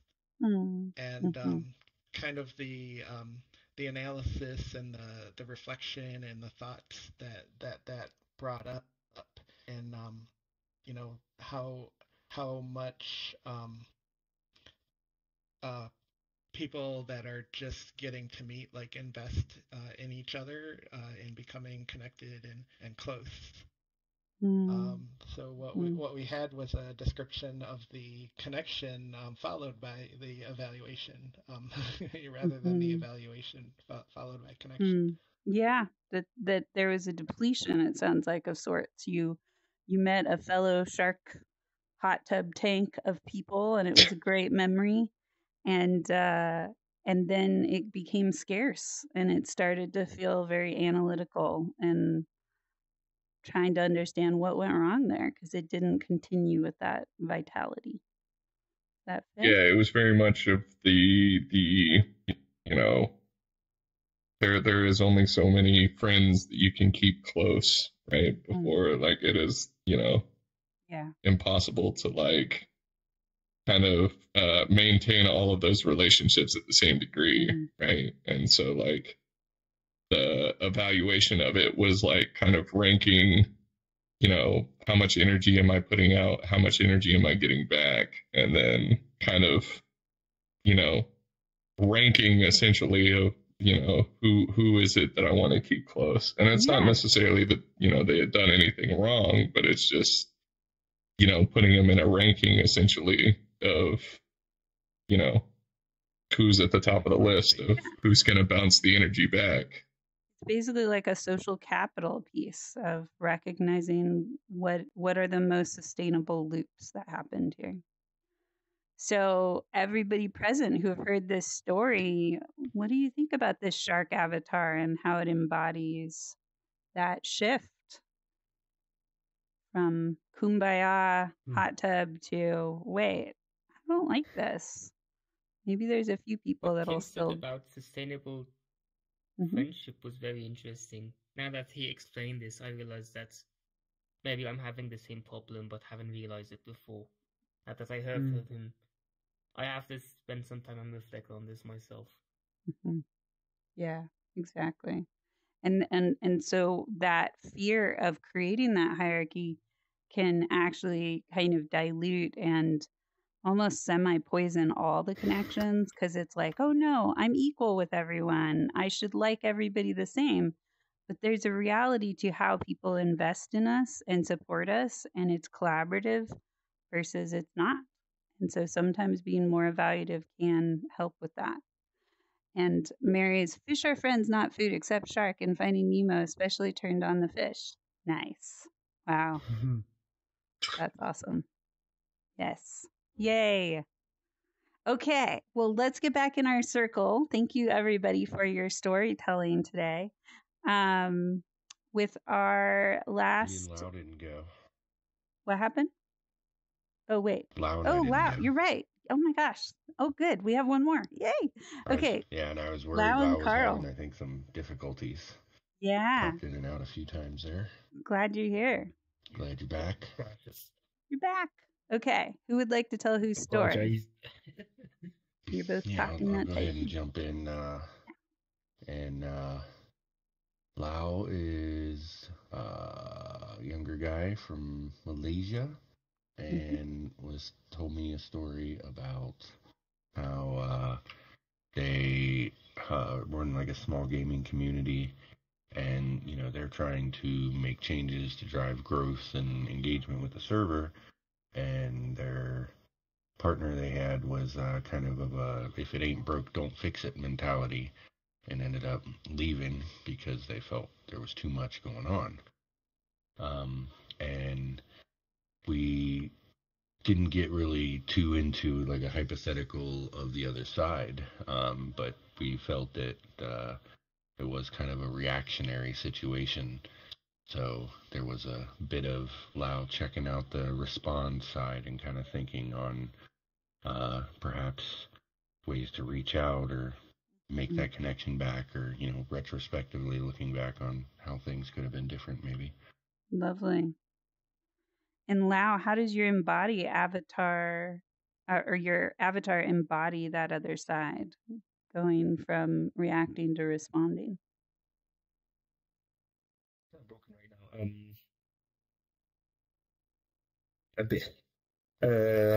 I didn't realize I have to do that, but if I really have to say something, we didn't really. It's about being professional. Yeah. That was. It definitely does convey expected. that kind of respectability. Yeah. It's a bit broken right now. Yeah, I can tell your mic is a little broken. Yeah. Does anybody else have thoughts of how this avatar embodies going from reaction to response? He's modeling it. And just so you know, while you're thinking about that, what we're doing here is we're doing something called projection. And a lot of times that's a bad word, right? Oh, I don't want to project on somebody, right?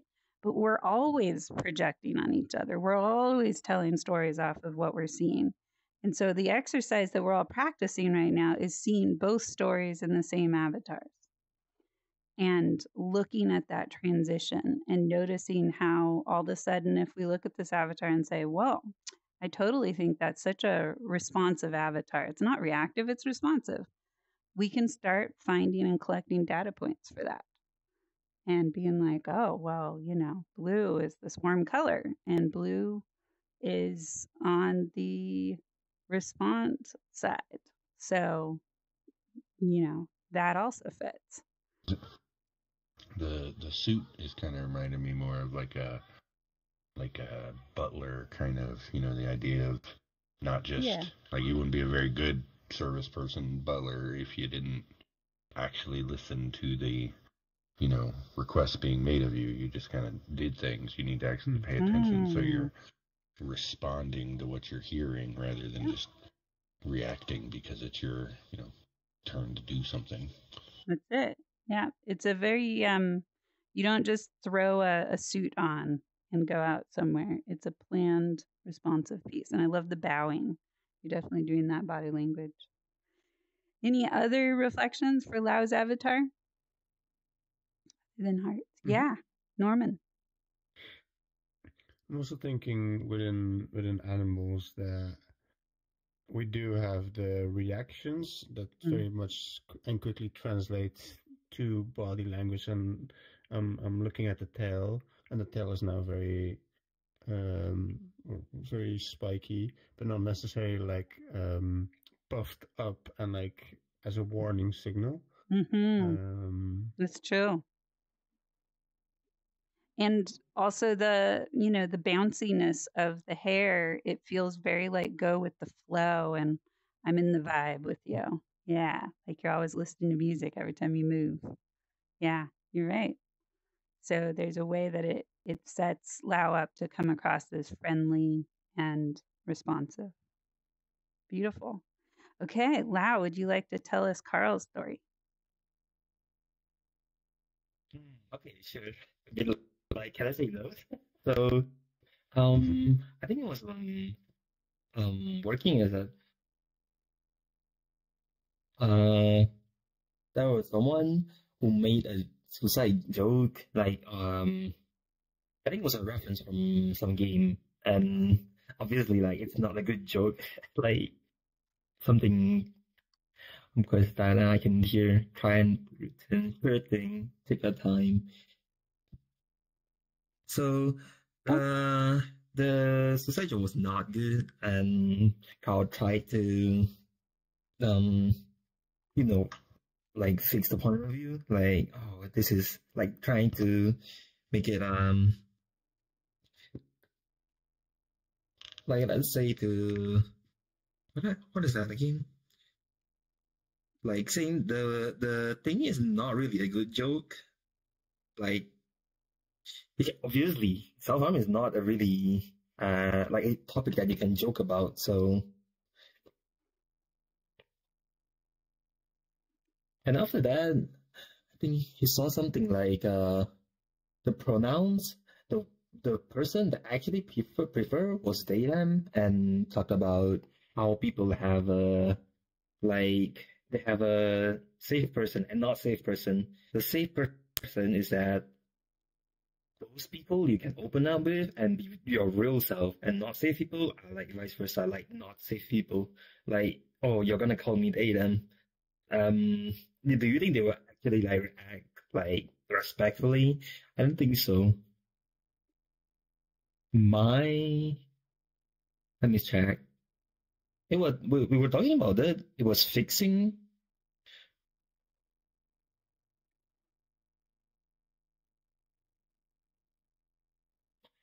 Yeah, I'm and then thinking the it's opposite like there is sympathize or empathize. Yeah, fixing to empathize.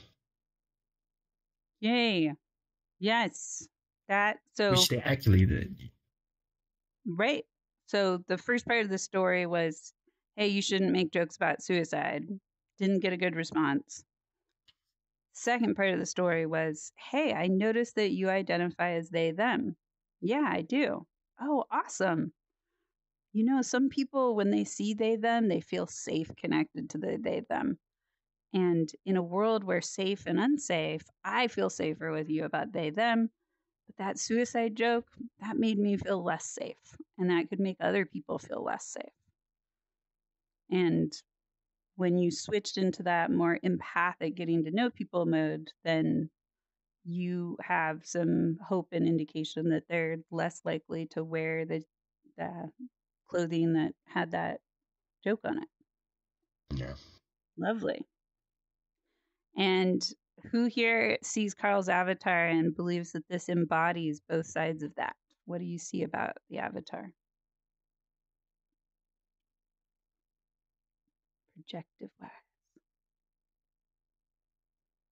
And as Ruth mentioned with her, she was talking about, I also found this one recently during our Friday World Hop. So yeah. This is a new one for me, but it's a new favorite. So nice. It's approachable. It's friendly. More humble. Yeah. Low fringe. That's interesting. Yeah, and Carl, I appreciate what you said earlier about the hair is covering up your eyes. So there's also kind of a I'm hiding myself vibe to it, which can make you more approachable, but can also be intimidating. When we cover up parts of our face, which is where non-verbally we're expecting to see reactions, eye blinking, nodding, um, directionality tells us about eye contact, etc. And Carl's face is very occluded. And so that takes away some of the communication. Yeah. Lovely. Okay. Well, let's all give each other tons of emojis for that stories, all the stories. Thank you. Thank you. And now we're going to do a check out for our last 5 minutes and then we'll grab a photo. So, we can offer an appreciation for somebody present or an appreciation for something that you are learning or growing in front with yourself. You get to pick one or the other. So an appreciation for something somebody shared here or an appreciation about what you are learning and growing. Who wants to go first? Oh, I saw a hand. Was that Norman? Or was that It was Lau? Mary, I think. Is it Mary? Oh, Mary had It a was hand? Mary. I think you Oh. got it right at the end. That's so funny. I must have seen it in my camera and thought it was the other side. Okay, Mary, go for it.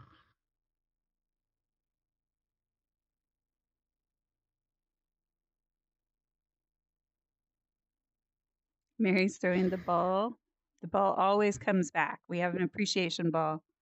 Appreciating Norman. Okay, Norman, you're going to pretend to catch the invisible ball because we're just making this up as we go. Yeah, Norman got it. Okay. For the vulnerable looking. Yeah, that's lovely. I agree.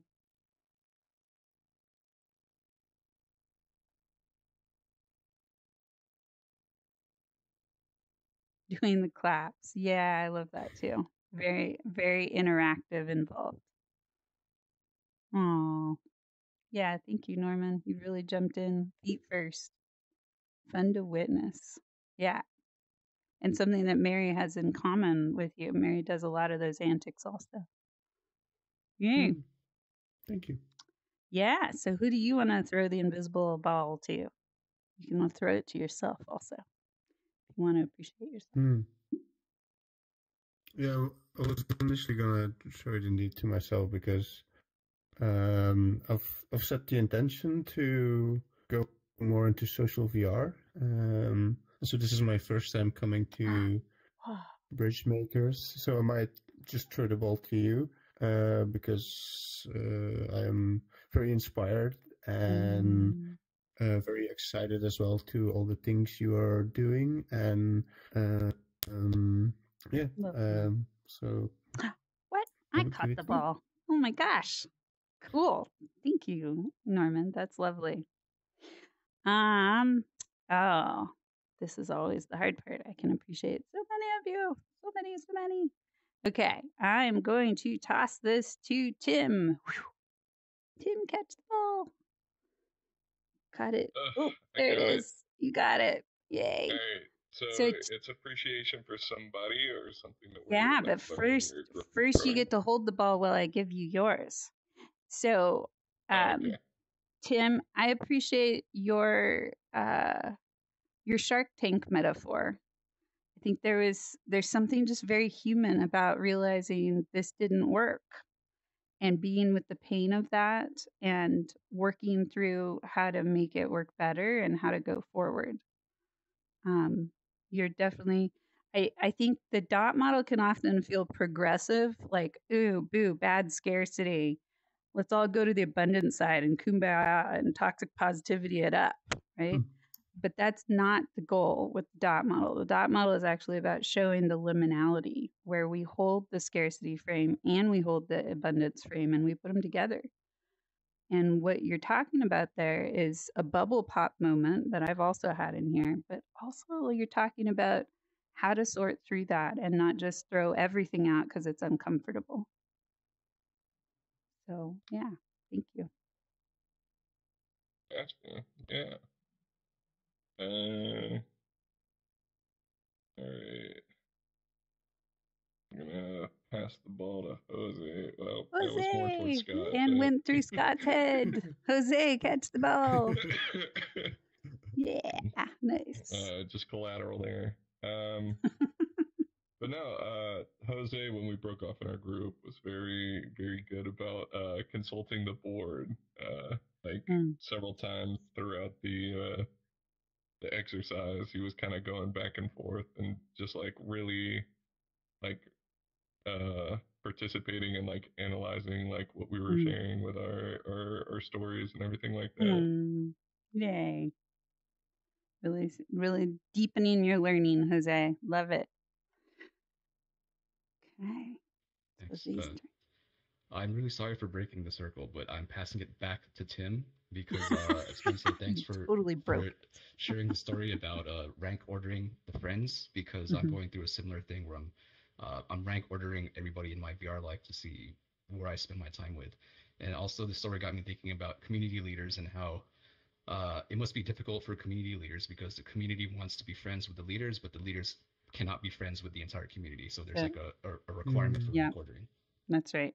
Yeah. Thank you. That's definitely been something that's come up, Jose. Like, it's one of those things that, yeah, when you start getting larger communities, like I think Fireside's with like 800 members, like, yeah, like I would hope to think that I'm a cool person and that people would like to hang out with me, but like I can't realistically keep 800 people like super close, right? So it's not literally a personal thing against anybody, but it's, you know, you do have to end up ranking them to a degree on like where you think that there's going to be like both sustainable and, you know, valuable friendships that you get out of that.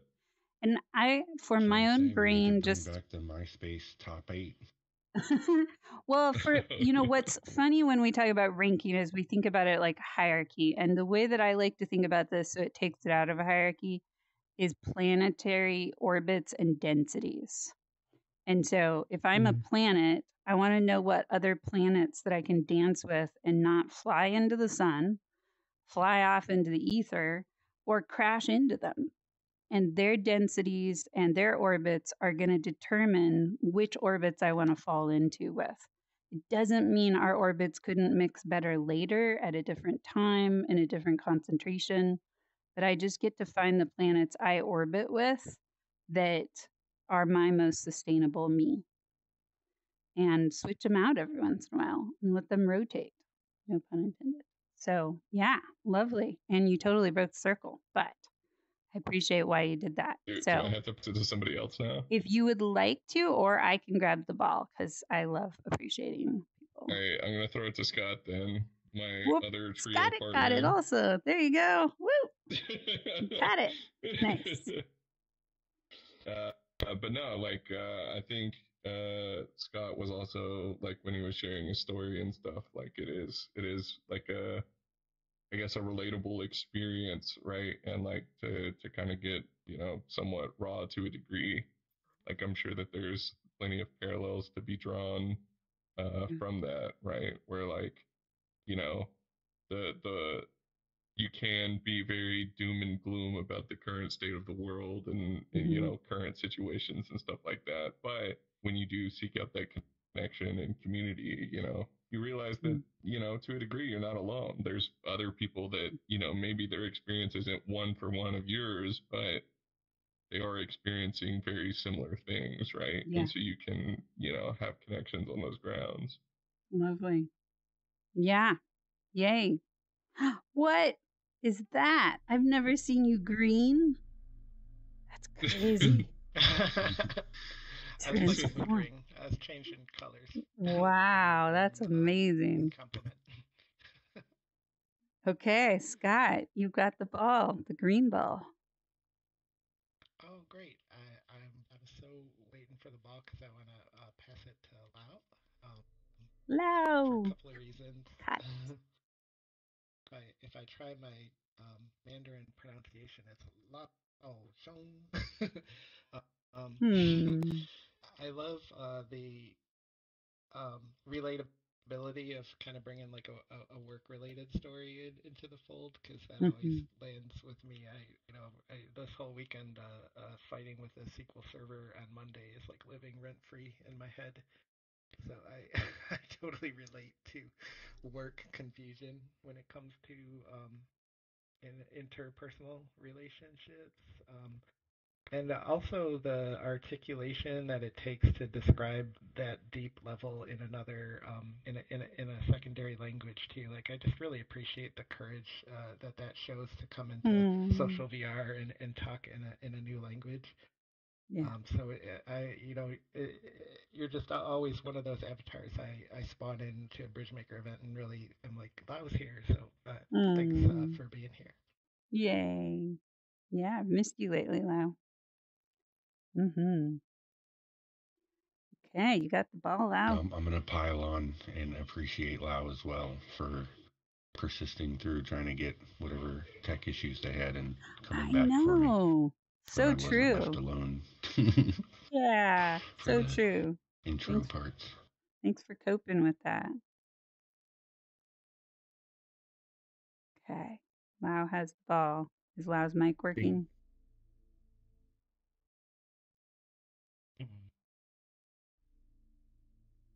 Who haven't been appreciated yet? Carl and Dev? Let's see here. We've got Right? Dev and Carl, I think. Yeah. I think Mary started it out, and I don't think anyone Mary appreciated started Mary. it. Yeah, And you're Ren. right. And Mary's the end. Yeah. Oh, and Ren. Yeah, we only got about half done Wow. here. Yeah, we're halfway through. Yeah. Thank you. Got all kinds of options. I'll pass it to Carl. Carl. Because I really like how the story just ends up wholesome, and like there's no really judgmental, like they treat their friends respectfully, and it is rare to see people who are at this age is actually joining or like really try to understand or learn the current generations. So I really appreciate the fact he's being so respectable with people. Yay. Go Carl.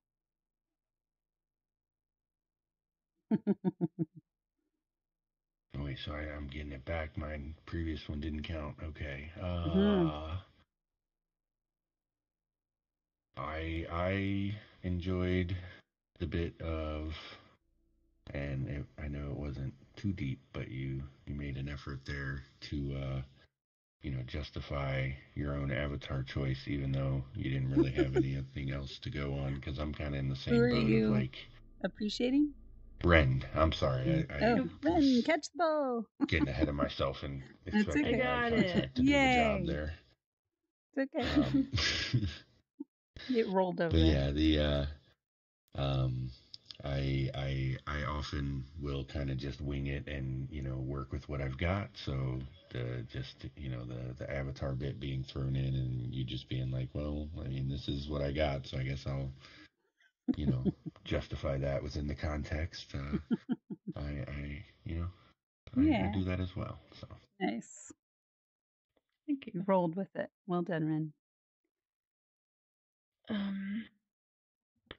I want to give the ball to Norman, but a quick honorary mention to Mary just for making me laugh with the Woody thing earlier. Because I was right behind you and the chairs have the tall back and you just popped up as Woody and I just didn't know that you were there, and yeah, that's so funny. So thank you for making me laugh. Yay. Well, I hear you have an appreciation for Norman. I'm going to block it, unfortunately. You're going to have to tell Norman later. Oh, gosh, okay. I know. Okay. Because we're going to finish this circle. And what I like about the appreciation game is we don't get to appreciate everyone. And so what it does is it plants a seed inside of us where we're like, oh, well, I'm going to have to save that for that person later on. And isn't it a great thing to save appreciations and look forward to giving that to somebody? It becomes the beginning of a bridge. So Norman gets to wonder for the rest of potentially Norman's life what that appreciation is. And you get to find the right time to offer it. Exactly. Exactly. You got it. So Mary's got the ball. Mary, who are you going to throw the ball to? Dev! Partner Dev. Woo! You caught it, Dev. Went over your head. Big surprise. Had lots of choices. Yay.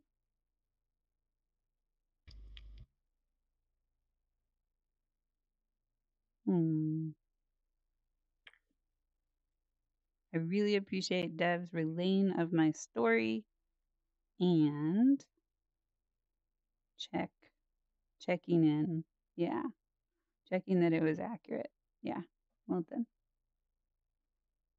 Very humble. That is a really great quality. Talk Thank about you, Mary. utilizing your empathy. Okay, so final reflection. Lovely. Final reflection for you all. There was a specific theme that came up the most. Did anybody catch which one it was that most everybody was going off of?